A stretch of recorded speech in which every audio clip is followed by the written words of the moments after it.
Hello, and welcome to the Divine Darkness podcast, where we are going to walk towards the light together, bringing in more awareness, opening our abilities, and discussing all different realms of spirituality. Take a seat, open your heart, and get ready for this energetic shift to happen. Opening our clears, talking about intuition, really kind of diving into discernment. But first, of course, ego, because I feel like that's a huge thing that is the main component of why people don't feel their intuition or believe their intuition. And of course, throughout your journey, if you're listening, you're obviously somebody that is healed, worked on shadow, and understand the depth of your ego and when it can rise, when you have an intuition nudge, but then you kind of pause because you feel like these old thoughts are coming up because you have that ego. So that's something that obviously is innate. It's just part of us, right? We're going to always have that. Obviously, through certain times, you'll be able to use your discernment and be able to reprogram some of those old belief patterns, because at the end of the day, it's the limitations that your ego can hold on certain intuition and nudges. So for me, mine really is when I have a sense of like a small nudge, right? Like we were just talking about this, but the small nudge where this is before I really figured out what that was, in my younger years. And I would have the small nudge and I would definitely second guess it. That was my biggest thing. My solar plexus was pretty closed. So my confidence on my trust was like, oh, that's not true. And finding discernment, I think for me, as a young adult was the hardest thing that I could have experienced. And of course, as a clear-minded adult, I feel like I'm on that. I open that more. I work out of my solar plexus. So it's very important. I know when my solar plexus is kind of creeping in and closing because of that feeling of that. Why am I not trusting myself? I know that. I know that I can trust myself. And I also want to reiterate not only trusting myself, but trusting in spirit, because the communication with your spirit guides will make sure that you anchor into your trust no matter what. So building that trust with your spirit guides after you've built it with your own sense of self and worked on your soul and your clearings, it's almost like this that you become a clear communication with spirit. There's really no second guessing in those messages. And one thing we were just talking about too is how it sounds. It's those little nudges. It's not a magical voice that, comes out of nowhere and just is something that you would expect. I go do that. Yeah. And like, I think a lot of the people that we experience when we're intuition, because everybody's intuitive, right? But people think that they're not because they're expecting a Thing. certain particular way. Like for And when me, you, clairaudience a lot, and people think it's going to be someone else's voice. It's very, very, very rarely that. It is always your voice, like 99% of the time, and it's going to feel like your own thoughts, but not. And it's hard to kind of describe that.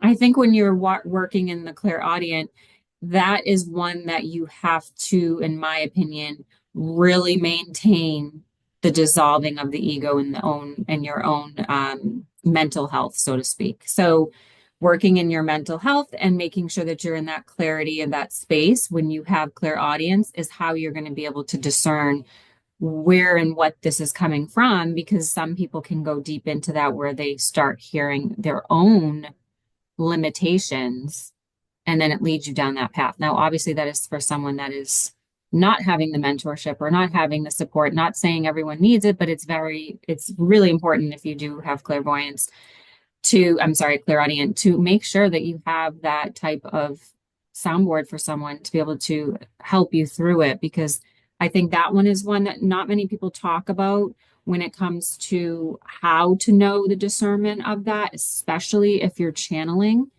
and being an open vessel with the clairaudient. I think that is something that for sure is a whole nother topic on how to maintain that. But For me, I think the main thing, if you're listening and you're kind of creating a clear channel for yourself and wanting to open up your intuition, um, so of course, like I said, the more you connect with your spirit team, the more trusting you are with yourself.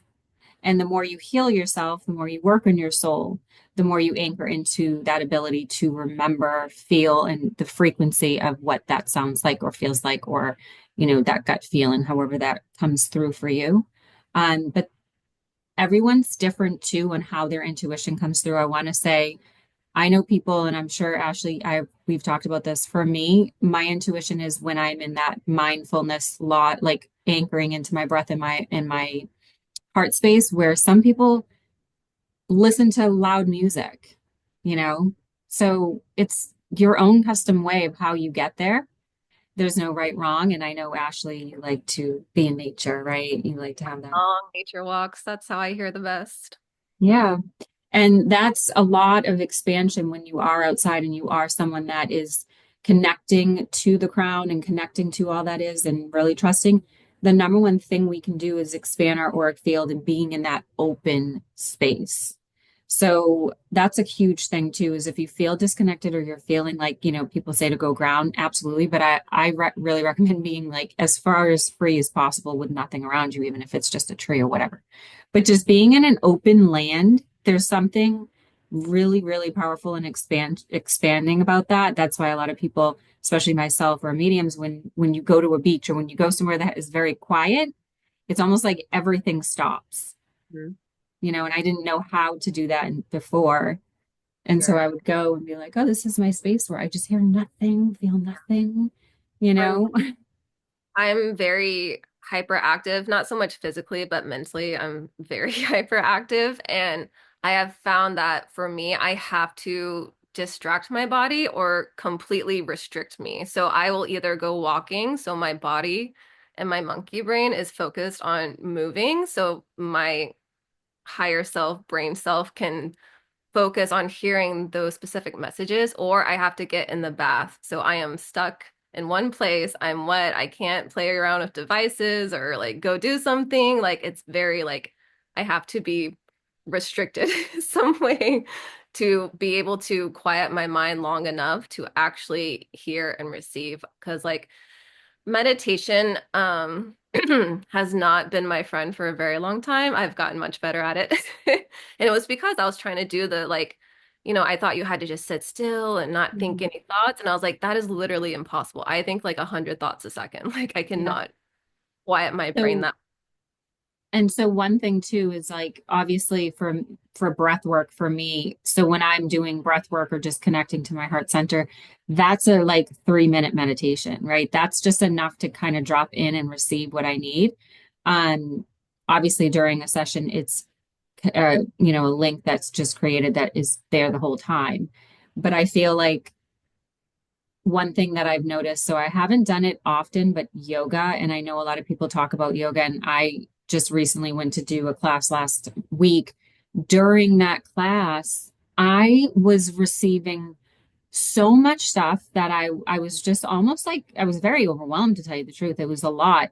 It was good, it was a lot of good stuff.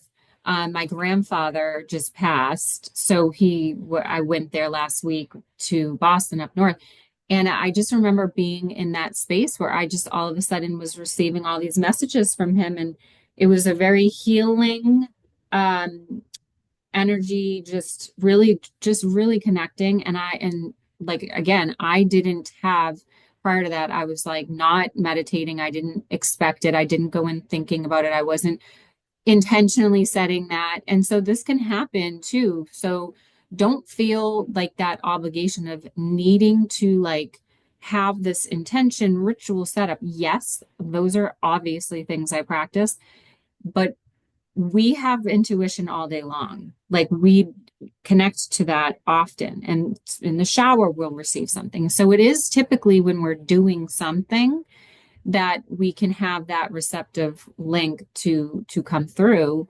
Um, but it does, in my opinion, if you're connecting and wanting to go towards a certain clears, then an intention would start. You would need an intention, in my opinion. So if you're like well, I'm really clairvoyant, but I want to work more on my clairaudient.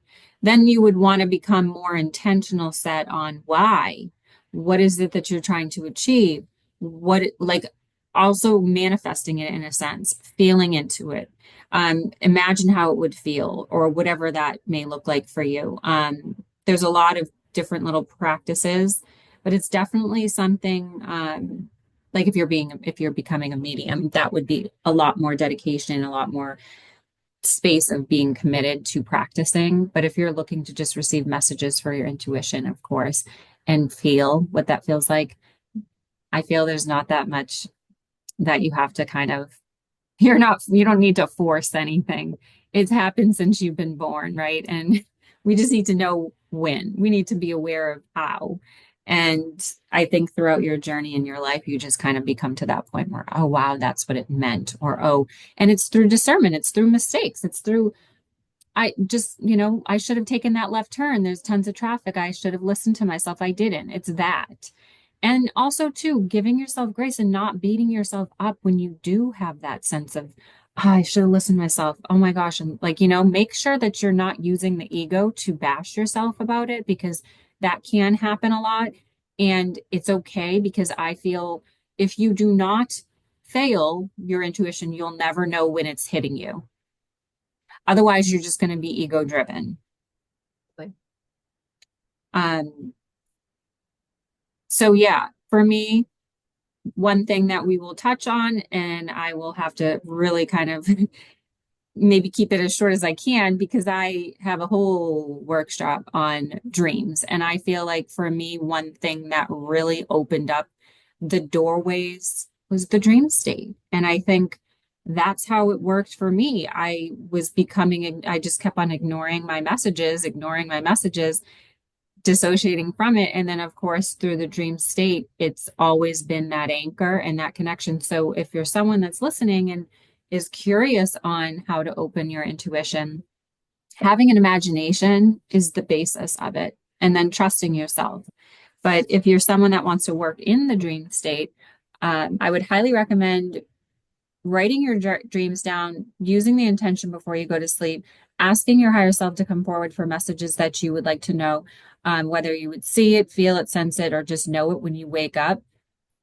Also, to the spirit messages that you will receive through symbols and shapes or whatever it is during your dream state.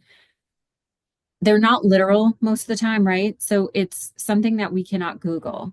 Like it's something we need to really use our discernment. And I'm going to give you an example because this aligns with obviously what I just experienced last night. So I had last night a dream where I was fast forwarded into the future and I was an older woman. And I realized I was an older woman in my dream. So I'm awake or I'm lucid. Okay, I'm lucid. And I look down, I see my nephew is getting married this year. So he's 25. I look down and I see his son, and his son is like a younger adult. Oh my gosh, my ears are going, "Ooh, ooh, ooh, ooh." Like I just felt this energy wave that is really wild. I literally fast forwarded into the future, saw my nephew's son, realized I was seeing what I was seeing, and he was coming to me for advice, comfort, um, and just, like kind of like a spiritual comfort, if you will. And I woke up thinking, and that was it. There wasn't any huge message. It was just a feeling. Now, to me, that feeling is what I'm going to go off of. Obviously, I don't necessarily, and I'm going to be quite honest, I don't know what that future picture was and why. It's something that is fascinating because I've never experienced a fast forward, right? Like I've never experienced seeing myself old. Now, one thing I have been asking spirit and pondering is my passing. hmm. Like, how old am I going to be when I pass? Like, I have chills.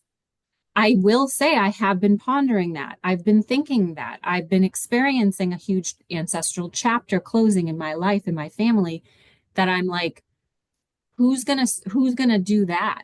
who's going to be there for that day, and like honoring and I like my soul and my legacy and who I am and all that. And am I going to be able to do that ancestral role? And I didn't even realize that that is what to me that dream gave me confirmation that I'm going to see that. I'm going to be there. Now, is he going to have a boy or a girl? I don't know. Like it could be anything. So I'm not going to say that it's a boy, but I'm saying that was what my vision showed me. And I feel that that was higher self. And it very well could have nothing to do with him and my nephew. It's more of me being future, right? Does that make sense? Absolutely. I get messages and dreams nowhere near as much as you, but funny you mentioned that. I had a dream 2 years ago that my best friend was going to have a little girl. And she had a son first, and I knew she was going to have a son, and she wanted a girl. So I was like, I don't think it's a girl. And then she had her son, and she loves her son, of course. And I was like, you're going to have a girl. And she's like, I don't know. I think I'm going to have another boy. I was like, you're going to have a girl. Just chill. And then 2 years ago, I had a dream and she was pregnant with a girl. It was twins. And I was like, that's weird. And today she messaged me and she said, guess what I'm having? And I was like, it's a girl. And she's like, yep. Oh my gosh. The thing is, it's like, I wouldn't call it a parlor trick, but I pretty much every single person that's a friend of mine that's gotten pregnant, I have guessed their pregnancy correctly. The only one I got wrong, she had twins. And I think it was just the energy. I was like, I didn't know. I was like, this is weird because I kept flipping back and forth. So she's the only one I've ever gotten wrong. Every single other one I've gotten right. I think it takes a certain channel or a certain person to receive certain things, right? Because Oh, for absolutely. And like me, yeah, that's talent for me. Like someone like you are way talented in other stuff. Like for me, I can feel energies very specific. Like I can feel my next child in the ethers. Like I'm pretty sure it's gonna be a boy. Like I can feel him. yeah. And like that's just something that is a skill of mine or it's a gift of mine. Whereas like you are like crazy in the dream state. Like I am nowhere near as But good in that.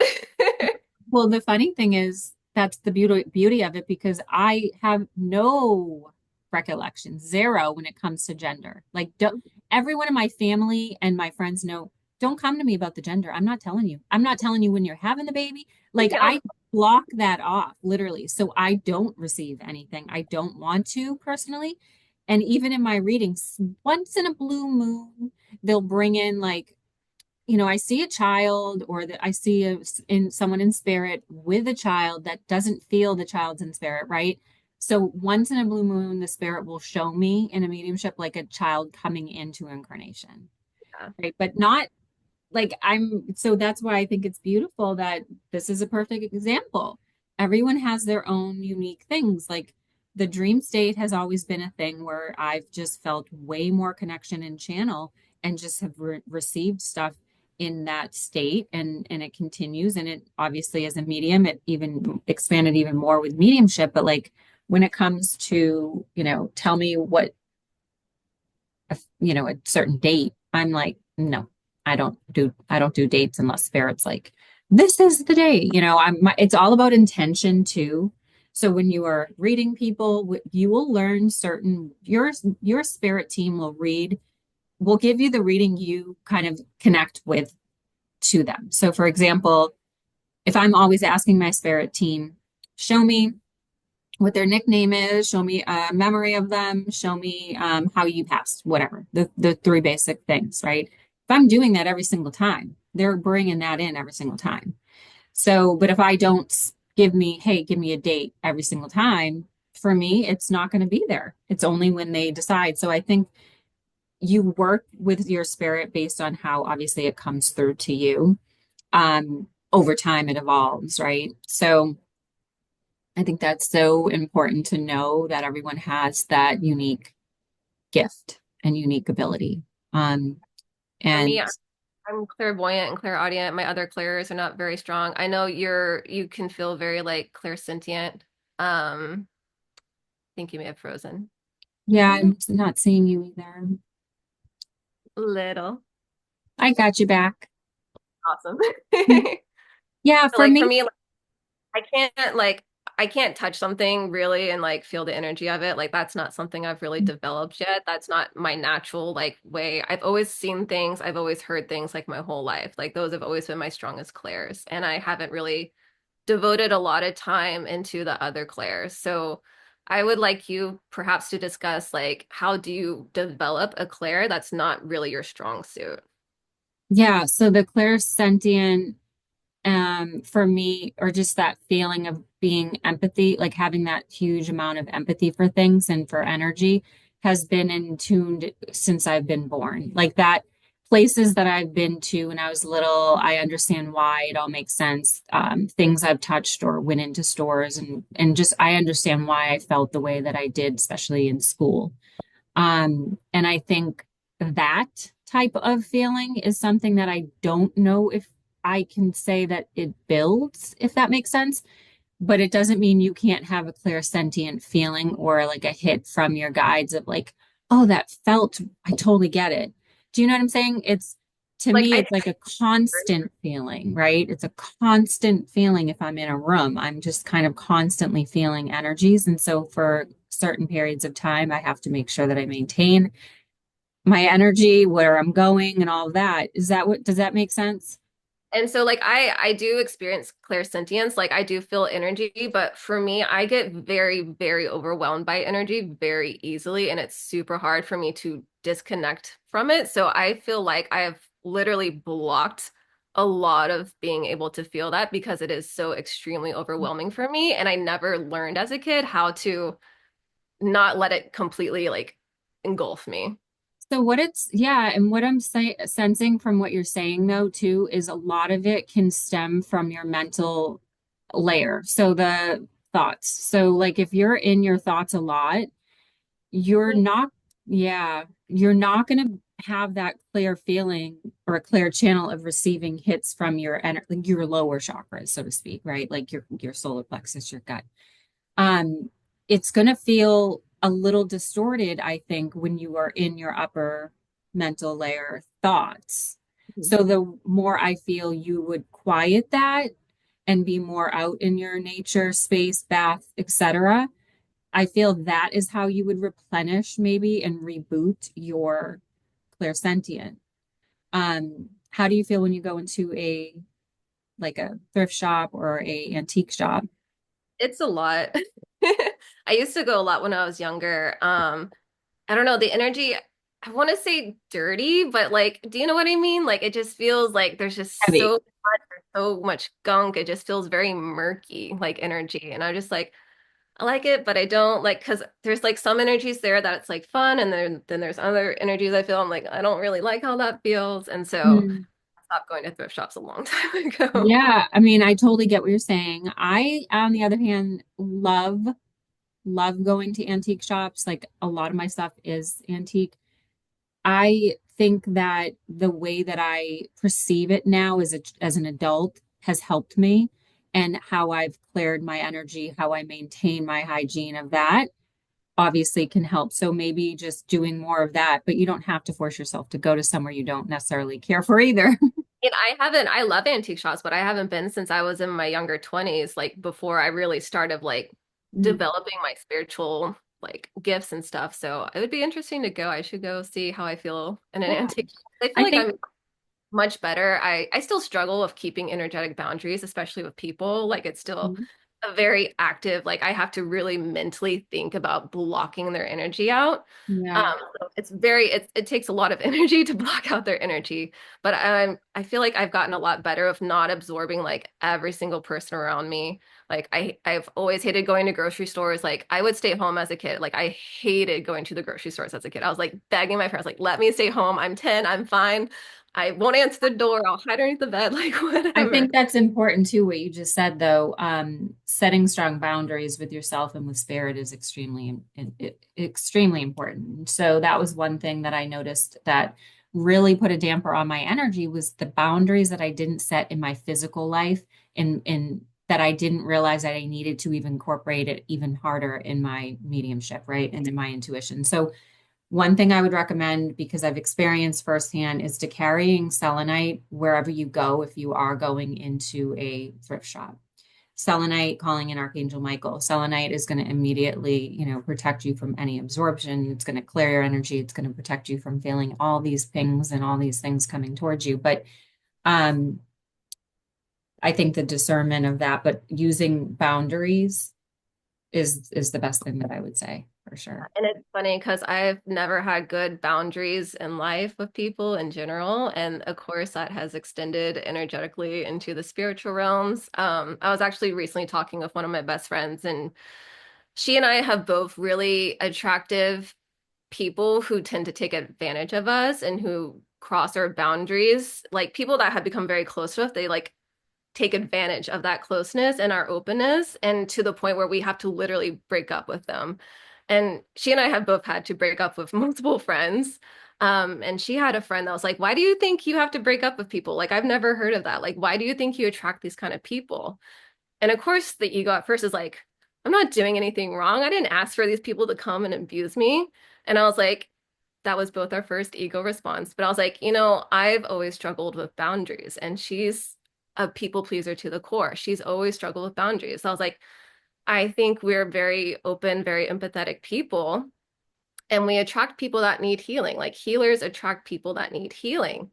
And we're both very nurturing, and you just want to care and you want to give and you want to give to the detriment of yourself. And so we've both had to learn like boundaries. And there's people that I've met and my first instinct was not to trust them, but I ignored it. And then eventually it proved that I should not have trusted them. And it's like really that's another part of your intuition, like trusting your first initial gut instinct for me is so important, something I've really, really had to learn. Because I get like very quick, very immediate reactions to things, and they're pretty much always right. Yeah. I think too, the more you use your discernment and work on your boundaries, the less likely you'll bump into someone that you dislike. Right. So for me, when I'm thinking back and I'm like, as a younger adult, I didn't understand why there was certain people that I just couldn't mesh with, couldn't, even if they were nice. And I just had something there that I was like, what is wrong with me? Why am I feeling this?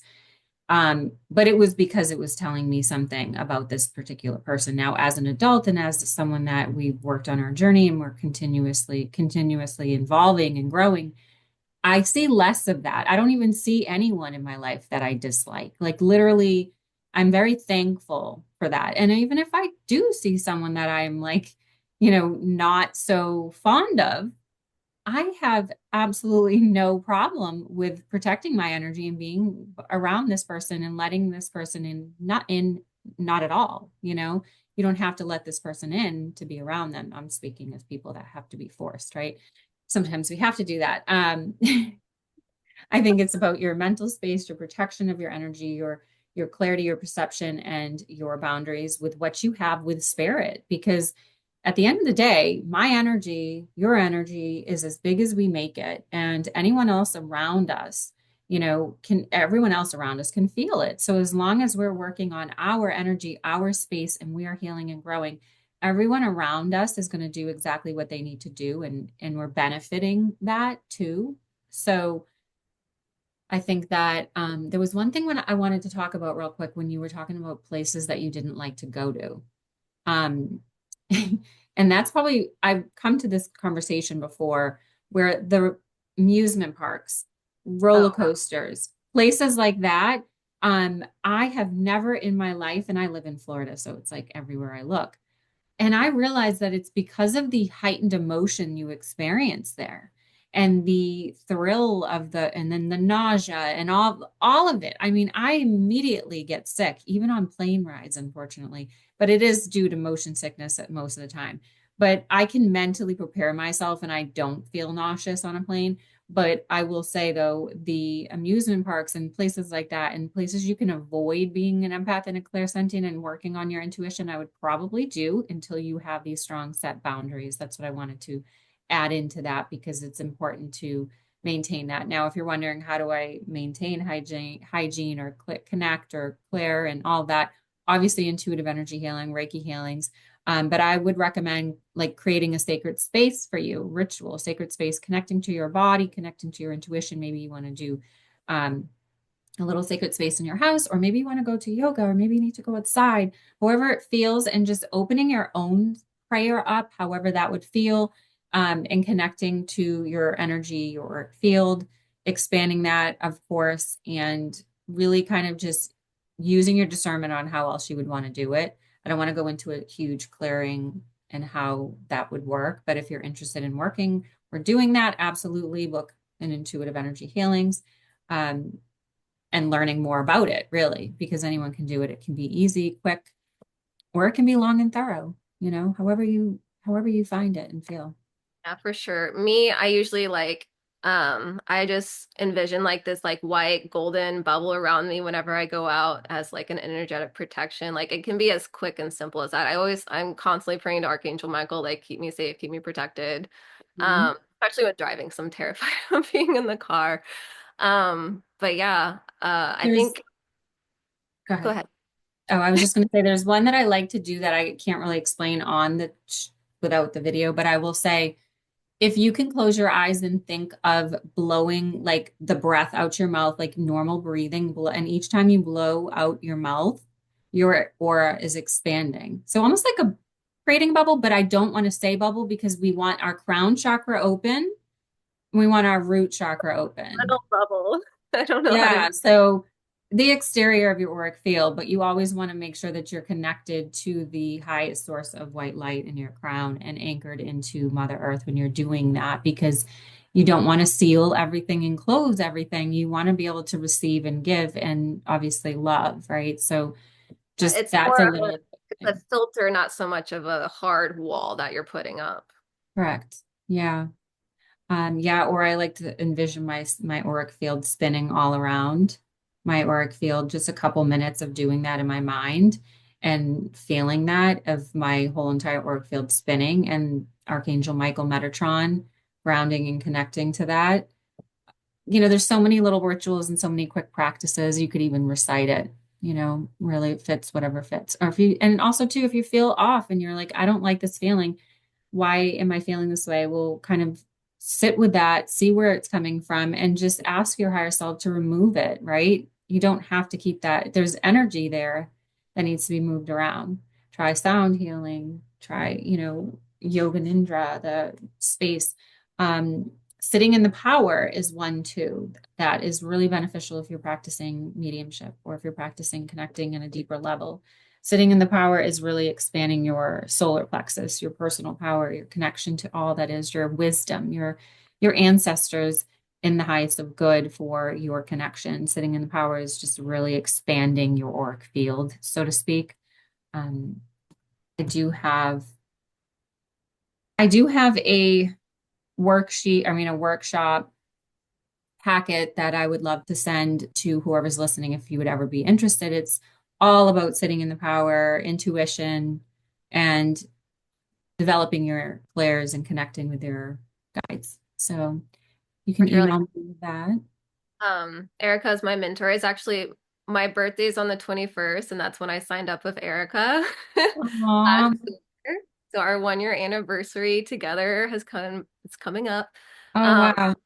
like I've always been very intuitive, but I never really knew how to utilize it, how to channel it to a way that would be actually productive and really useful. Like it's always been very sporadic and kind of chaotic and, fighting my ego a lot. Like I don't know if I should trust this, even though, I know I should trust myself. Like I trust myself, but I don't trust myself. And like you've been very helpful and like showing me ways to like actually be able to channel that energy, showing me like really telling me that it's okay to be wrong was really helpful for me because I hate being wrong.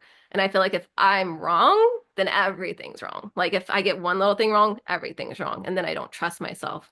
But just like you giving me permission and saying like, hey, it's okay to be wrong. You should be wrong sometimes. Like none of us have all the answers. Like there's no perfect medium out there that's going to know all the answers. Like it's not a thing because we're human at the end of the day. Like, we'll misinterpret something wrong or our ego will get in the way. Like there's always something. And that was just very helpful to, I feel like, let go and actually allow myself to channel better, to like take down that perfectionist standard I have of myself to be like, okay, it's okay to be wrong. It's okay to not have it perfect. So it's really helpful to have a mentor to guide you through that. Because like I didn't realize how much I needed a mentor until I got a mentor. I agree with you. Same. I agree with you because the experience was very similar where it was just like, I didn't know I didn't know how powerful the sovereignty was until I had a mentor. And I think when we release that fear, because fear is the biggest factor in this, in our blocks, and what we hold on to is the fear. And where does that come from? It's usually a root problem, root cause. But if we detach from fear and we surrender and trust, we find out that we are sovereign beings and we are way more powerful than what our 3D exposure in this world has led us to believe.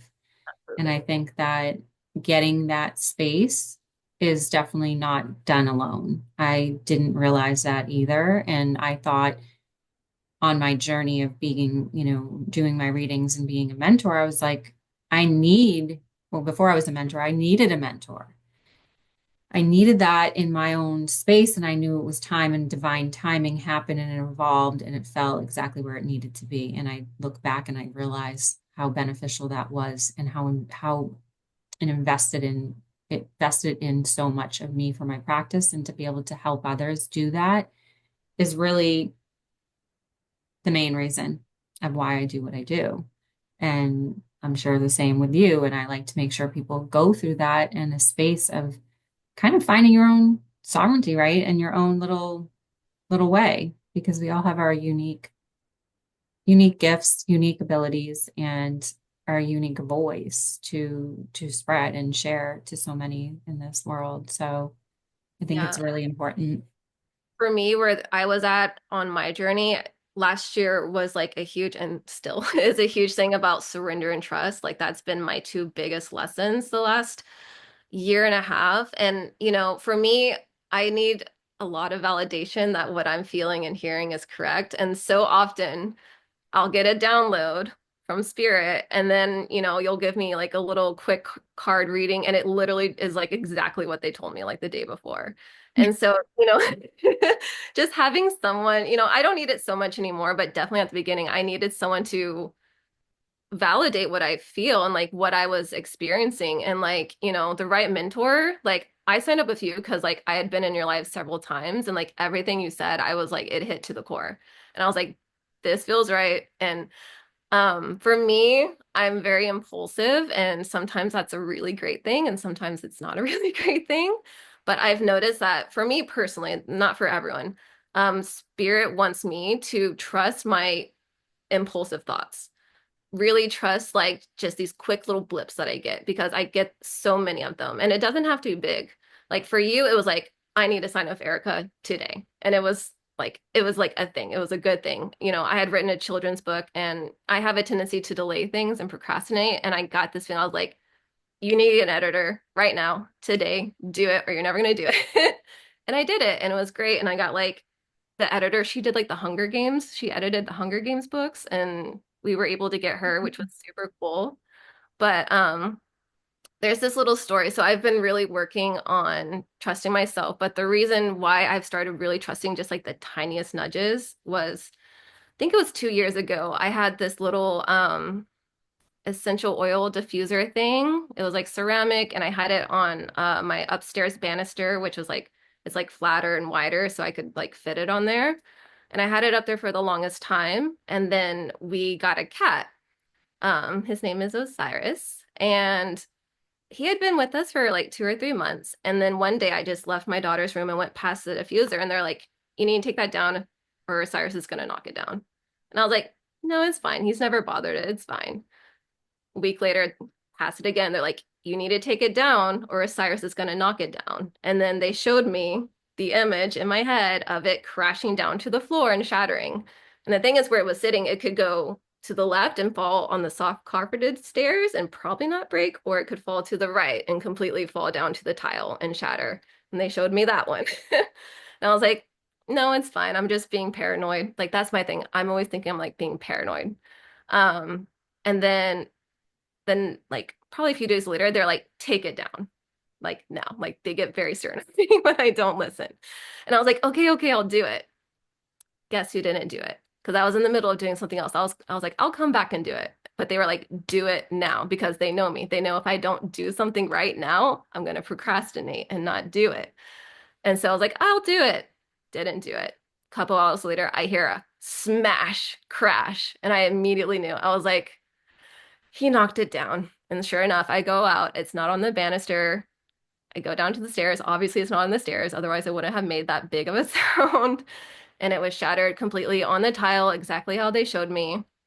And I get down there and I'm picking up the pieces and I get mad at my cat. I'm like, oh, Cyrus, why did you do this? And they were like, no, do not get mad at your cat. This is your fault. We told you, you didn't listen. And I was like, you're right. You're right. And then the next thing that they told me, they're like, you need to listen to the tiniest impulses and messages you hear. And I was like, okay, well, I get like 50,000 of those a day. So like that's kind of a lot. And they're like, you'll know. And so sure enough, like I would get impulses like the story I just told you earlier, like, hey, go grab your wallet, you're gonna need it. And I would need to trust that. Or like, hey, you need to pull that down, or else the cat's gonna knock it down. And so, I really started trusting those things, and sometimes I would ignore them again. And sure enough, the thing that they told me would happen would happen. And like yesterday, I ignored going to get my wallet when they told me to, and I went out to do something for my daughter's school, and turns out I needed my wallet because I needed a checkbook in it. And I was like, well, I didn't listen. And now that it wasn't like something disastrous, but it made my life a little bit more complicated. And I realized the tiny little insignificant nudges that I get, it's more so not that something disastrous is going to happen if I don't grab my wallet. It's I'm making my life harder on myself by not listening to those little things. It's I'm inconveniencing myself by not trusting those little nudges and those little pushes I get. Mhm. Because I've always noticed that like if I don't listen, something annoying happens or like, stuff like that. Whereas where I do listen, it's much easier, it's much smoother, and I avoid issues that obviously would have happened if I had not listened to that voice. Yeah, absolutely. Again, it goes back to discernment and finding that and through experience, right? And what That's the other thing. how Like spirit speaks to you. I get impulsive thoughts and they're not always nice thoughts. And Well, part of that's it is trusting like your intuition's not going to make you feel bad. Your correct. intuition's not going to make you anxious. Your intuition's not going to tell you to do something that makes you uncomfortable. So it's Yeah. really learning to trust that because, saying listen to your impulsive thoughts, I think of people with like OCD, like your Yeah. intuition's telling you to like turn the knob 50 times. Like Well, that's not that's the first thing I thought of when you were talking. And I was like, well, I think there's an extent of knowing the feeling of what is right and what isn't, right? Or the discernment of is this important or is this me telling me fair based? Do I feel, is this a fair based thing? I feel throughout my journey, though, because I've been more aware of my intuition and more aware of spirit, I know when spirit is telling me or when I am telling me. and that's And so at the point where they taught me that lesson, I had already Mhm. developed a lot to the point where I was Nice. much better at trusting myself. I was much better at discerning what was spirit and what was And my so that was like a challenge. That was the of next test course, to learn and, and grow. and we're not always going to listen. No. People are like, I don't want to get up. No, there's been so many times I'm like, I'm not doing that spirit. I don't care. Yeah, yeah. And like, so I think at the end of the day, with spirit messages, we all have these nudges. I think during certain times of your life, you should evaluate too of where is it nudging you, right? If there's something, for example, if you're going to like this is for someone that's obviously like career change or relationship change, sometimes you will feel a certain like, I just don't want to do this anymore, and is that your intuition? Most likely not. Most likely it's coming from an ego space, coming from a place that I just don't want to do it anymore, or, something is deeper rooted in that space. Or you will feel, I've had enough, right? And now spirit's nudging me. I need to reevaluate this. Let me reevaluate it. So it's not like a yes, no, you need to immediate react. It's more of a, hey, I'm giving you a little nudge to make you change and think maybe deeper into this emotion, feeling, and path. And, because a lot of the times I get it, am I on the right path? And at the end of the day, yes, if you're listening to your feelings, to your heart, if you're listening on a level without fear, yes, right? But Spirit's not going to say yes or no. They're going to give you those. Are you feeling what you do in daily basis? Are you waking up with gratitude, or are you miserable in gratitude? Do you have nothing to look forward to? Well, let's do this together, right? It's definitely a healing journey. It's definitely not always going to be a yes no, and I think that is one thing that I'm big about is I can't deal with yes nos. I think for me, I'm not a yes no person. I am like, I will help you, guide you, and we will work on this together because there's so many things that we need to learn in this journey that is not just yes or no, I'm going to decide for you. Absolutely. I'm more comfortable with yes, no's, but And at the end most of the people are. day, yeah, at the end of the day, energy can change. So even if I tell you yes, something can happen and it turns into a no. Yeah, But there's some things that I think are okay for like yes, no's, just to give people comfort, where there's other things where I'm like, that's a deep issue that is yeah. not, You can it's tell the not a, difference. yeah, it's not a yes, no, easy Mm. thing. Like, And should I get this car? Like, okay, maybe we yeah, can, or for me, it's usually like, should I leave my husband who's cheating on me? Like, of yes or no. course. I'm like, okay, that's a deep thing that we Of can, course. we can But figure. then again, you want it. So for me, I guess because I am so much someone that works off of my solar, that I have to have the discernment myself, that I like to teach people the discernment to find it instead of me telling you, right? So, like, even me as a mother, I'm going to show you how to do it, but I want you to do it. I'm going to give you the guidance, but I want you to decide. I give my son like four different shirts because he can't decide. So I'm like, I'll give you four and we'll narrow it down. Still can't decide. And I'm like, all right, well, we're going to continue doing this until you decide, right? Like, that's just who his personality is. He's like how I was. He's like, I can't decide. And so I have always been like that when my younger years, I couldn't make a decision and I needed someone to tell me yes, no. And I think that harmed me.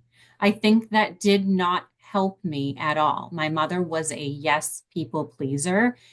I didn't need that. I wanted you to tell me guidance, show me, and let me experience it. Right. And I feel like I missed that part in my life. And I think that is why I believe in that way as a reader and as a healer, that I'm not going to give you a pin, like, a reading of a yes, no, And where, for me, like I had a period where I was like heavily dependent on the yes, no, of TikTok psychics. And I started to realize they were giving me wrong answers, like course. all, and I was like, Spirit, are you making them tell me wrong answers to show me that I need to trust myself and not them? They're like, yeah, stupid. Like they didn't call me So, stupid. and everyone has their own gifts, and I'm going to go back to that before I say this, but everyone has their own unique gifts. Like people can receive, what gender, whatever people can receive, dates, all of that, etc. But the yes, no to me, I feel spirit does not come through so quickly. And I just can't, I have a hard time believing in rapid fire Yeah, yes, no's. I'm very hesitant on those. I'm like, how do you barely read the question and I you're already know. think yes or no? I'm like, I need to sit here and feel it. I need to process. I need to think about it. But again, I'm not hating on anyone's abilities. I'm just saying, that's my story. That's how I I feel. think that they Use your can do that. discernment. They've been pretty damn accurate. Like, Yeah. And I but think some, like I said, some are gifted and some can. Not everybody's like that. So when you go out there and you're like, oh, I want to use my intuition, how come I'm not getting these quick, rapid yes, no's? It's because it's not for everyone. It's not going to happen that way. most So people, you need to sit and you need to ruminate and you need to yeah, feel it. You need to use all your clairs, not just this like quick bam boom thing, because there's lessons in your intuition. There's things you need to learn, and so much of it is just trust, really, for me. absolutely. Trust. So I just wanted to end with the morning tips that I would recommend for tapping into your intuition.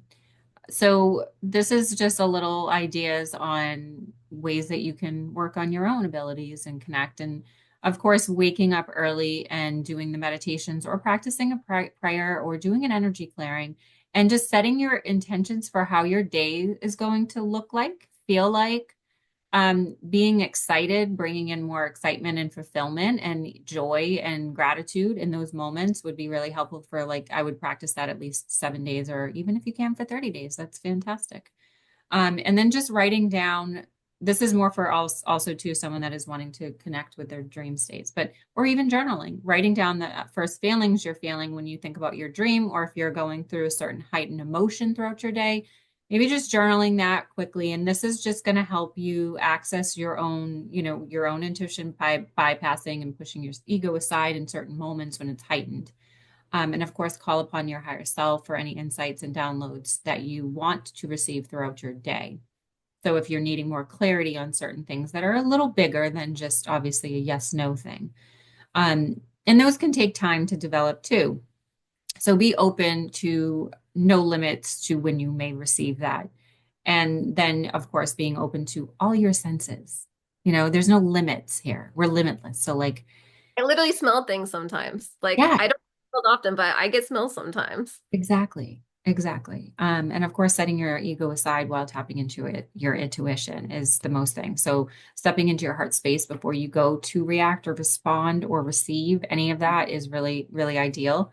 Um, and yeah, so another thing too is if you're connecting with spirit team, I would recommend maybe connecting and trying connect with like an archangel or someone maybe a little different, or bringing in maybe your ascended masters or something in that sense, that, or a goddess, whatever you connect with and resonate. I would say just bring in another energy in the highest of good and light for your soul, and let your guides and your team do that. And that will enhance your connection even more. And just also show up for yourself and give yourself grace and gratitude, and don't be so rushed in life. Really, that's the That's best. one thing I want to say. Be present. I had to learn to be very present to actually hear, because I hear things, but I don't sit with them. Like they go immediately. I had to slow down, be present, listen to that, and feel, I was like, is that my thought or is that, a guidance? And so that was another thing I had to really do, is slow down and just be present. Is so important. Is there anything else you want to add before we close for tips on what worked for you? Besides, obviously, I know you love going outside, walking, nature, bath. I don't know. I don't think there's anything that I feel like it comes very differently for a lot of different people. Like for me, my intuition is very kind of like boom, fast. Don't And second guess yourself. just for myself. It's just for myself. Like if I'm reading for someone else, I get into it, it takes longer. But for me, a lot of it is just like boom, immediate. But for other people, it's going to be different. So I think being open to receive whatever and noticing the little things is super important too. And of course, don't second guess yourself. That's what I have to end with. Trust yourself. Trust yourself, even if you are wrong. Continue to trust yourself, because it doesn't matter. You have nothing to prove to anyone, and I think that's another thing, is making sure that you don't fall in the state of needing to be validated. You don't. You have nothing to prove. Your ego is going to want you to do that. So just make sure that your spirit team is always going to guide you in the right way, guide you in the right path, and give you the answers you need throughout your journey. And trust is the biggest component of that too. So, And I've noticed the more you trust, the more your guides will give to you. of Because if course, you don't trust what they give you, they're not going to keep giving you stuff that you're not going to listen to anyways. So the more you're open to receiving, the more you trust, the stronger your clairs and your intuition are going to grow. of course. So we hope that this helped you guide you through your intuition development, and we look forward to talking next time.